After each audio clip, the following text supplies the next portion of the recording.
Bonjour à toutes et à tous, de retour sur la chaîne Basket Session Rivers pour un nouvel épisode du CQFR. Comme d'habitude, je suis rejoint par Shai qui, en réponse à ma tenue d'hier, a décidé de me dégainer un maillot de l'OM.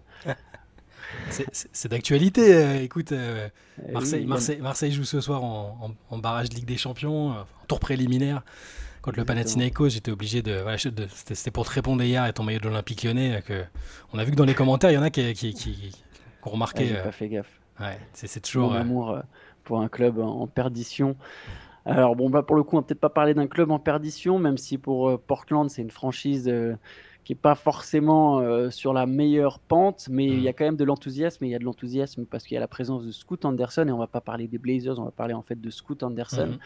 Il y a eu un petit sujet de 10 minutes fait par Playmaker sur lui, Ouais. au cours duquel Scoot Anderson a notamment déclaré qu'il serait rookie de l'année, qu'il deviendrait l'un des meilleurs meneurs de tous les temps, tout plein d'ambition, en tout cas qui veut être un meneur de tous les temps, c'est pas tout Mhm. à fait pareil. Il veut devenir l'un des meilleurs joueurs de tous les temps, l'un des meilleurs meneurs, et donc son but est de gagner le rookie de l'année. Qu'est-ce que ça t'inspire, Shai? Qu'est-ce que tu en penses? Bah, alors déjà, il faut dire que la décla qui est un peu sortie, qu'on a traité aussi, hein, mais qui est sortie où il explique. Alors il dit clairement, hein, mon objectif est de gagner le titre de rookie de l'année. Et après, il se corrige lui-même, il dit et je vais remporter le titre de rookie de l'année. Donc ça fait forcément un peu, ça peut paraître présomptueux, arrogant, tout ce qu'on veut, ou très américain dans l'approche, comme le font souvent les jeunes joueurs américains qui débarquent dans la ligue. Le sujet, le documentaire qui est donc centré sur Scoot Anderson, il montre plutôt, je trouve, un personnage assez plutôt humble, très focus, qui s'entoure de sa famille. On voit notamment deux de ses sœurs qui travaillent avec lui et qui ont des déclats assez intéressantes à son sujet. Donc la déclat est intéressante, hein, parce qu'il ne l'a pas inventé, hein, on l'a pas inventé, il l'a vraiment dit. C'est mon but, il dit je veux être le meilleur meneur de l'histoire et l'un des meilleurs joueurs. En plus donc du côté rookie de l'année, ça peut paraître arrogant, je l'entends, hein, mais il justifie ça en disant quand même qu'il sait que c'est un énorme travailleur, qu'il a besoin d'être la meilleure version de lui-même pour atteindre ses objectifs qui sont très très très très élevés. Mais j'ai trouvé ça intéressant. Il arrive dans une cuvée où il y a un favori très très clair pour être rookie de l'année. Et lui, il arrive en se positionnant, en se disant, bah, en gros, j'ai envie de faire regretter aux gens de m'avoir pris que en troisième. Donc sans doute aux Hornets, c'est peut-être aux Spurs de ne pas m'avoir considéré comme le vrai first pick. Et le documentaire est intéressant et la décla est intéressante parce qu'elle montre que Portland a bien un type ambitieux et qui est assez sûr de sa force. Ouais, après moi, la déclaration en elle-même me fait penser un peu à, tu sais, ces phrases inspirantes que tu peux voir sur Instagram. Alors, je vais te sortir une des plus nulles de toute l'histoire, mais tu sais, c'est genre vise les étoiles et tu décrocheras la lune, tu vois, ce genre de truc. Ouais. Ce genre de phrase qui m'énerve moi personnellement, mais tu vois, il y a lui, pour lui, cette idée, bah ouais, devenir le meilleur meneur de l'histoire, bon, pour aller dépasser Magic Johnson, faut se lever tôt, mais ou peu importe qui vous mettez en numéro un parmi les meneurs, mais ça, oui, comme tu as dit, ça montre l'ambition. Moi, ce qui m'intéresse surtout, c'est le côté travailleur, du coup. Mm. Parce que bon, il avait déjà déclaré, par exemple, qu'il serait premier choix de la draft. Tu vois, c'est quelque chose qui, avec la même assurance, comme tu l'as dit, le côté américain, c'est typiquement ça, en fait. C'est la formation à l'américaine, la, le formatage mental à l'américaine Ouais. aussi, de se dire, bah non, je suis le meilleur, je vais être le meilleur, je crois en moi, je dois croire en moi.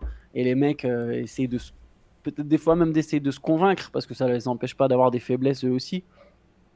Mais si effectivement derrière, au-delà des paroles, il y a vraiment un côté bosseur, mec acharné, qui est prêt à travailler sur ses points faibles, qui est prêt à continuellement progresser, apprendre aussi, parce que c'est pas juste travailler, c'est aussi vouloir apprendre, vouloir écouter les conseils qu'on va lui donner.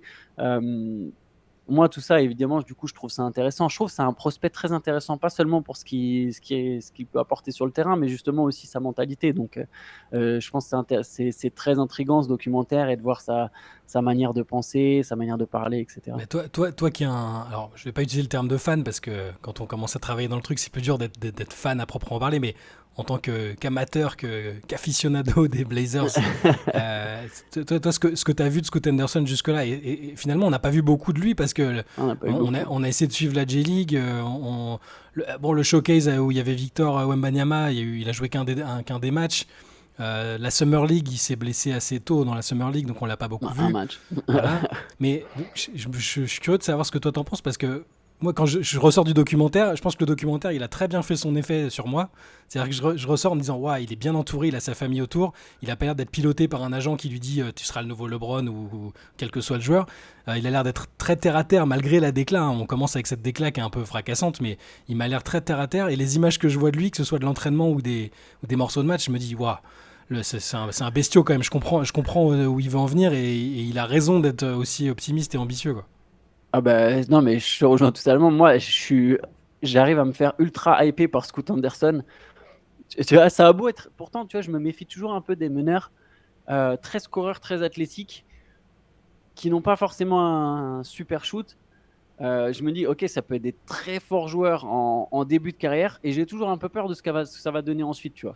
Mm. J'avais les mêmes craintes pour John Wall, les mêmes craintes pour Russell Westbrook, et tu vois, Russell Westbrook, il a quand même eu des moments difficiles. John Wall, il a disparu de la ligue, alors certains pourront dire les blessures, mais pareil, je me demande vraiment comment il aurait vieilli. Mm. Scoot Anderson, je me dis, ok, ça va être très très fort jusqu'à 28-29 ans. Qu'est-ce que ça va donner Alors, ça fait déjà un bon passage hein, jusqu'à 28-29 ans, mais il y a quand même les 2 premières années d'apprentissage où même si tu es fort, tu n'es pas non plus encore un winner. Tu vois, je me demande ce que va donner un Ja Morant, par exemple, dans le futur. Donc, même si je me méfie un peu de ce profil de meneur, je suis hypé en fait. C'est à chaque fois que tu le vois jouer, c'est quelque chose. Je comprends pourquoi il y a un engouement autour de lui.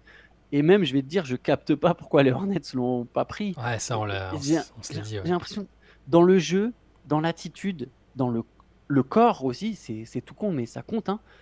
Tu as vraiment les ingrédients d'une superstar. Peut-être pas d'un mec qui te mène au titre, mais de toute façon, à Portland, c'est même pas l'idée, mais tu as les ingrédients d'un mec où tu te dis, à lui, tu peux construire ta franchise autour de lui. Je sais pas exactement où est-ce qu'il va te mener, mais tu sais qu'il y aura quelque chose. Il va se passer des choses, quoi. Tu vas pas être dans le ventre. Ça va pas être des saisons mortes ou des saisons mortes. Tu sais, juste quand tu perds ta superstar, une superstar iconique comme Lillard, même Mm. s'il n'est pas encore parti, tu peux te retrouver dans un espèce de trou où pendant 3-4 ans, il se passe rien. Les saisons sont chiantes. Tu gagnes des 30 matchs, tu as les joueurs qui tournent chaque année. Il n'y a pas vraiment quelqu'un qui s'impose au projet. Là, tu te dis tout de suite, OK, il y a une base pour les 8-9 prochaines années, en imaginant bien sûr qu'il reste. Quoi. C'est là qu'à mon avis, alors on verra, on se trompe peut-être, mais c'est là que les Hornets ont fait presque un cadeau involontaire aux Blazers, Ouais. parce que être sur le point de perdre Damian Lillard, ou en tout cas s'être quasiment définitivement... Enfin, c'est quasiment terminé, on voit pas d'autre issue. Lui, il demande son trade, Oui, je pense que c'est terminé. même s'il est sous contrat, ça paraît quand même fou d'imaginer qu'il puisse encore rejouer avec les Blazers longtemps. Tu perds un joueur comme ça qui est un peu iconique.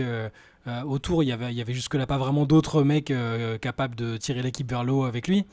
Et tu récupères un type, donc on va voir ce que ça va donner. Il a pas encore joué en NBA, hein, mais tu récupères un gars qui a du charisme, qui a du talent, qui a ce que tu dis, le facteur. Ouais, le facteur star un peu, le star power, on sent qu'il l'a en lui. Ouais, il Après, a est-ce du que star power. je veux dire, si c'est juste, hein, même ne serait-ce qu'un Ja Morant, et c'est déjà beaucoup, on parle évidemment pas des problèmes extrasportifs, mais juste sur ce qu'il a apporté avant qu'il y ait tous ces problèmes, c'est-à-dire rendre une équipe qui est pas forcément d'apparence sexy, la rendre un peu intéressante à regarder, spectaculaire et performante au bout de quelques années. Ce sera déjà fantastique pour Portland, alors que ça aurait pu être une catastrophe. Si ça avait été Brandon Miller, qui va peut-être être magnifique avec Charlotte, j'en ai vraiment aucune idée. On est sceptique, mais il peut très bien faire taire tout le monde, il n'y a pas de souci. Ouais, ça peut être un bon joueur. Ça peut être un bon Mais joueur. il y a déjà pas le même charisme et la même chose qui se dégage quand il joue en fait. Ça veut pas dire qu'il sera moins bon, mais voilà, j'arrive pas à me dire que ce sera la tête d'affiche, la figure de proue du projet. Tu vois, c'est très injuste et il va peut-être me faire mentir 18 fois. Mais quand je vois Scoot Anderson et quand je l'entends parler dans le sujet, quand je vois comment il est entouré encore une fois et ce qu'il a envie d'accomplir, je suis plutôt optimiste et ça donne un regain d'intérêt pour moi au projet Blazers alors que c'était quand même mal barré. Non, je vois tout à fait ce que tu veux dire sur Brandon Miller, je suis d'accord. C'est même pas une question de niveau de jeu, là. C'est vrai, ça va au-delà. Mm. C'est vraiment sur plein de choses, quoi. Sur plein d'aspects, sur tous ceux qu'on vient de citer, tous les facteurs qu'on vient de citer. Tu drafts Brandon Miller, ouais, t'as peut-être un bon joueur, mais t'es vraiment pas sûr d'avoir un projet stable, en fait. De te dire, OK, bon, c'est lui vraiment. Même sur le poste, etc., il y a, en tout cas, peut-être plus le style de jeu que le poste. même s'il est fort, est-ce que vraiment tu as envie de construire autour de Brandon Miller? Est-ce qu'il sera capable un jour d'être autre chose qu'un scoreur, et cetera? Bon, alors il est tôt, hein, on peut pas encore Hmm. vraiment. C'est vrai que là, on le mitraille souvent, mais on s'attend pas à ce qu'il soit nul. En fait, loin de là. Bah non, non, C'est là, juste.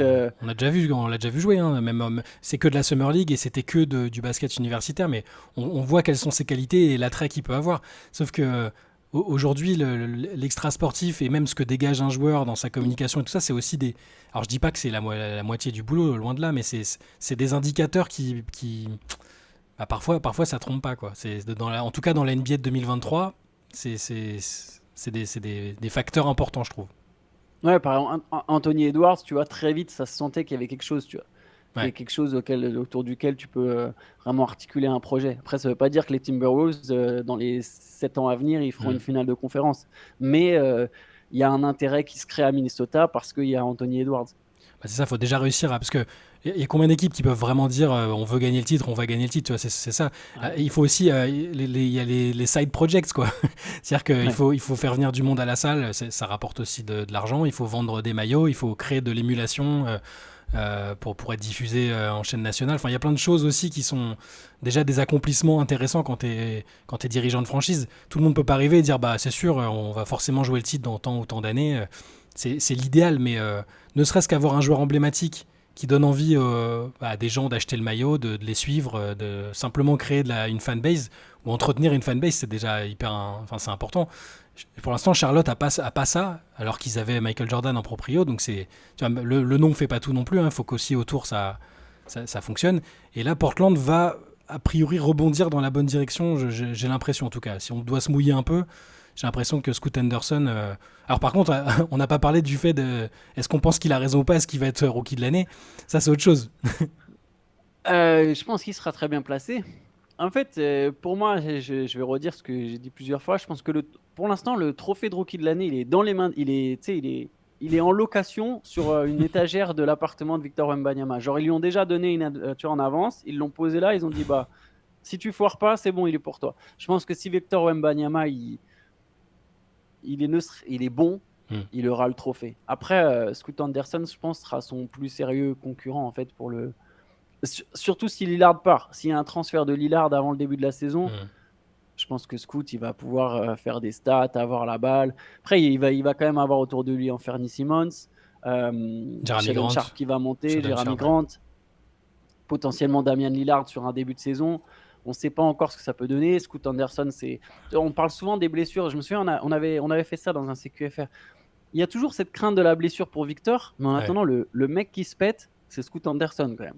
Pour Scoot l'instant, ouais. Anderson, à chaque fois, il y a un petit truc. Je ne serais pas étonné qu'il fasse moins de 70 matchs. Je ne lui souhaite pas.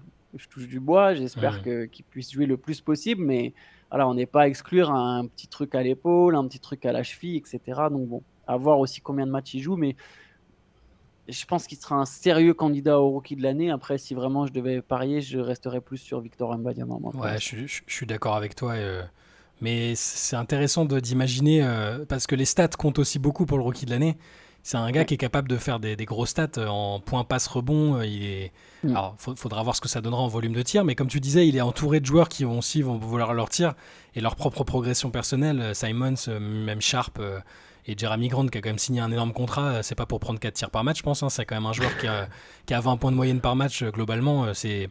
Donc, alors ouais, bon, Victor aussi, il aura sa propre situation et les propres paramètres au sein des Spurs avec des joueurs aussi ils vont pas lui donner 50 tirs par match. Donc c'est une course qui va être plus intéressante qu'il n'y paraît, je pense, de prime abord. On aura le temps d'en reparler, mais je trouve que c'était intéressant de parler de Scoot Anderson parce que déjà parce que je vous recommande d'aller voir le petit sujet de 10 minutes parce que c'est toujours bien de mieux connaître les jeunes joueurs, ceux qui sont censés marquer un peu l'avenir de la ligue et parce que cette course au rookie de l'année, forcément avec un Français, avec Wembanyama, on va la suivre peut-être plus que d'autres années, forcément.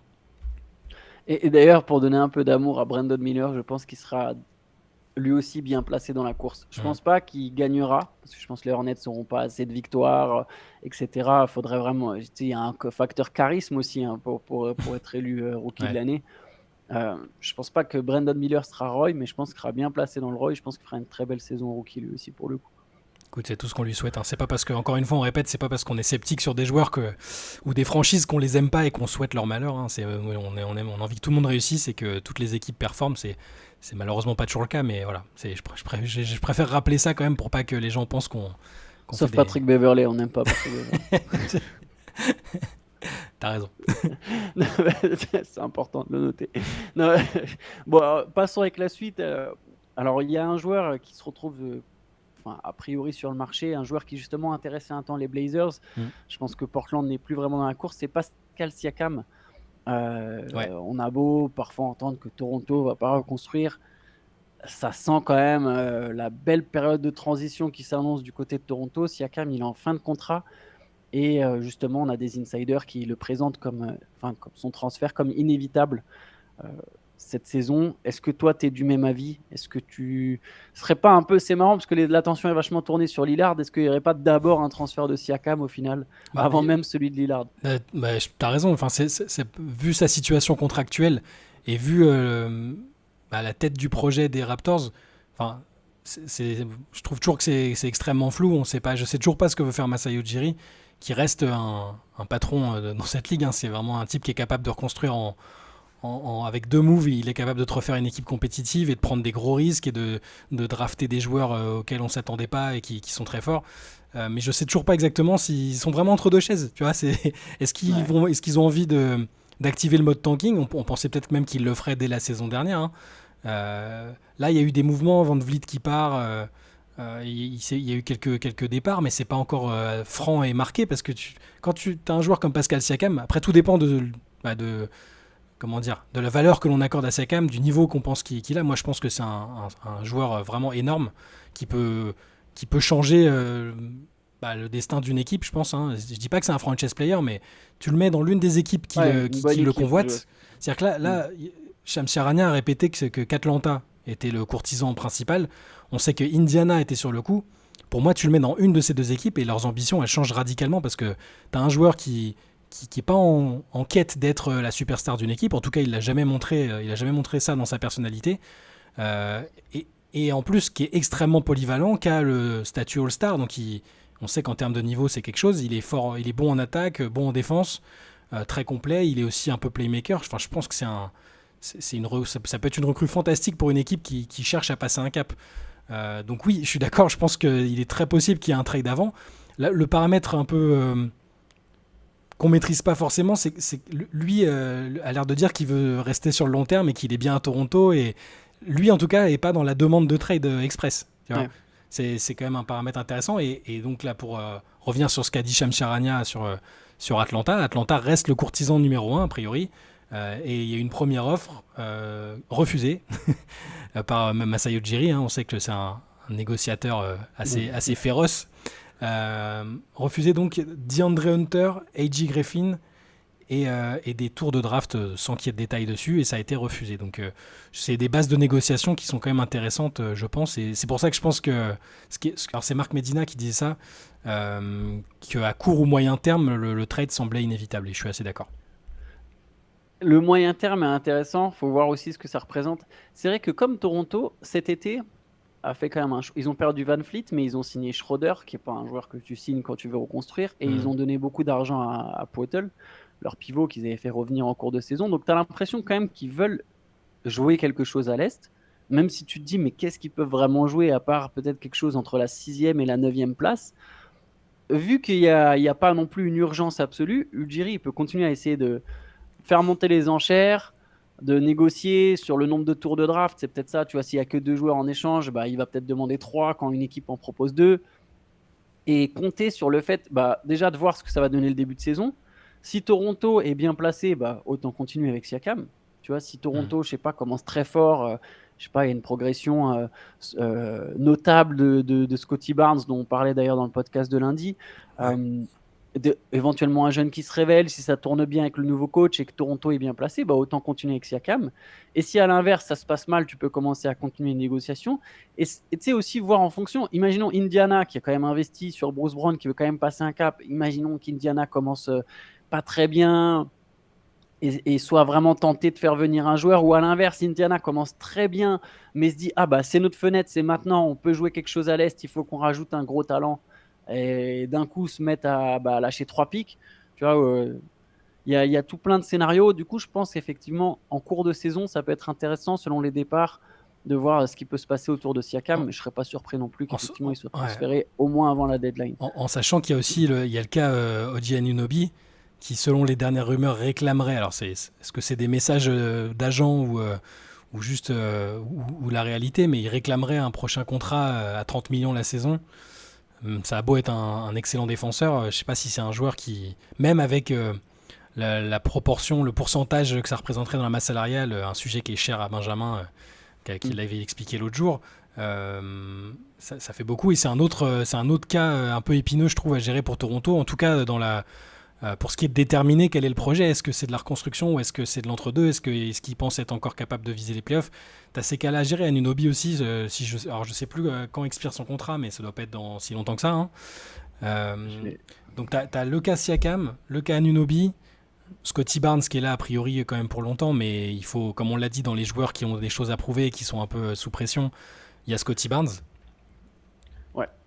Ojinobi, ça expire. Il a une option, hein. Il a une option à 19 millions sur la saison Ah ok. 2024-2025. Mhm. Du coup, je comprends qu'il demande 30. Ça serait 10 millions de plus. C'est, Ouais. c'est l'espèce d'augmentation. Après, par contre, effectivement, faut qu'il y ait aussi, lui, une progression de son côté à un moment Mhm. pour aller chercher les 30 millions, quand même, à OG Anunoby.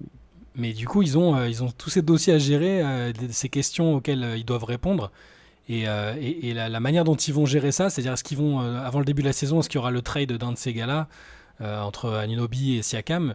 Alors, ça donnera des indices sur ce que veut faire et ce que peut faire Toronto, parce que s'ils sont toujours là jour de la reprise, l'équipe elle est quand même relativement encore compétente. Tu peux pas totalement les écarter. Siakam, il fait toujours un mois ou deux en plus en début de saison où il est dans la course au MVP Ouais. avant de baisser un peu, mais il fait toujours pas loin des triples doubles et beaucoup de points, beaucoup de rebonds, de la défense. Il est toujours vraiment omniprésent sur quelques mois en début de saison et je veux dire, c'est ça. Est-ce que Toronto fait un bon début de saison et dit bon bah on continue, ou est-ce qu'ils activent vraiment le levier? C'est un mystère. En tout cas, je persiste à penser que Siakam, que ce soit maintenant ou peut-être en cours de saison, comme tu le disais tout à l'heure, je pense que ça peut être un game changer pour une équipe. Je redis, je suis déjà plutôt optimiste pour Atlanta sur leur capacité à redevenir un peu plus compétitif. Si en plus tu mets Siakam, je pense vraiment que c'est. Et Indiana, pareil, qui est une équipe intéressante à suivre. Si tu rajoutes Siakam dans le mix, voilà, tu changes un peu de dimension, je trouve. Ouais, je partage totalement. Ces deux équipes où je vois très bien Siakam. Je pense que ça sera Anunoby comme Siakam. Je pense que c'est plutôt des transferts. Moi, ça m'étonnerait pas qu'il soit là à la reprise, justement. Et Que ça se passe un peu plus tard. Justement, comme l'équipe, on ne sait pas trop où elle va. D'abord, voir où est-ce qu'elle va et ensuite prendre des décisions. En tout cas, Toronto sera une équipe qui très clairement sera dans le flot des rumeurs dès le 15 décembre, là, la date à ouais, laquelle les joueurs qui ont signé pendant l'été peuvent être transférés. Du 15 décembre jusqu'à la deadline de février, on va entendre parler de Toronto, soit en acheteur, soit en vendeur, sans doute plus en vendeur d'ailleurs. Dans les rumeurs, ça va être un des fils rouges de ces 2-3 mois de transfert et de négociation, quoi. très probable. Mais bon, nous, on va se laisser là pour aujourd'hui. On Yes, se fait un nouveau CQFR demain. En absolument. fonction de l'actualité, Et on bah, verra ce qui se il passe. Ah, y, bah, a il un y a un match. match, il y aura un match de l'équipe de C'est France. ça, il y a un match des Bleus contre la Lituanie. France-Lituanie. C'est ça. Il est toujours à Orléans? Le mec qui pose Oui. Oui, non, le non, premier. non, mais tu rigoles, mais avec à chaque fois avec Benjamin sur le CQFR, là, pendant que t'étais pas là, je sortais une mauvaise ville. Un coup je disais Pau, un coup je disais Orléans, mais effectivement, là, je crois que c'est un deuxième match de suite à Orléans. Et par contre, le prochain match contre la Lituanie, parce qu'on les Sera raffronte, en Lituanie. ce sera en Lituanie. Voilà. Ok, ok, bah écoutez, on fera un débrief demain. On se fera tout ça ensemble et en attendant, passez tous une bonne journée. Ciao! Ciao.